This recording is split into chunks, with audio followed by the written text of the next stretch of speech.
মধ্যপ্রাচ্যের চলমান যুদ্ধ থামাতে নতুন শর্ত দিয়েছে ইরান। যুক্তরাষ্ট্র ও ইসরায়েলের সঙ্গে যুদ্ধবিরতির জন্য 5টি শর্ত তুলে ধরেছে তেহরান। হিব্রু সংবাদ মাধ্যমের প্রতিবেদনে এই তথ্য জানা গেছে।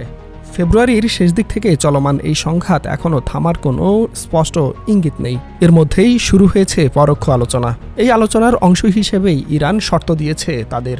প্রথম শর্ত, যুদ্ধ যেন আর নতুন করে শুরু না হয়, অর্থাৎ স্থায়ীভাবে সংঘাত বন্ধের নিশ্চয়তা চায় ইরান।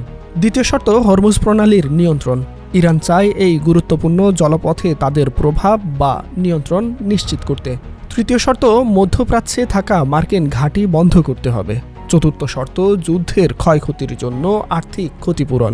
ইরান বলছে এই সংঘাতে যে ক্ষতি হয়েছে তার দায় নিতে হবে যুক্তরাষ্ট্র ও ইসরায়েলকে। পঞ্চম শর্ত, সংবাদ মাধ্যম সংক্রান্ত। ইরান দাবি করেছে তাদের বিরুদ্ধে অপপ্রচার চালানো সংবাদ মাধ্যমের বিরুদ্ধে ব্যবস্থা নিতে হবে। এমনকি সংশ্লিষ্ট ব্যক্তিদের হস্তান্তর বা বিচার করার কথাও বলেছে তারা। বিশ্লেষকদের মতে এই শর্তগুলো বেশ কঠোর, এগুলো মেনে নেওয়া সহজ হবে না।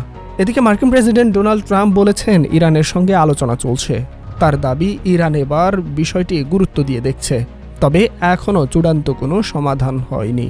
যদিও এই বিষয়ে এখন পর্যন্ত ইরানের পক্ষ থেকে আনুষ্ঠানিক কোনো বার্তা আসেনি।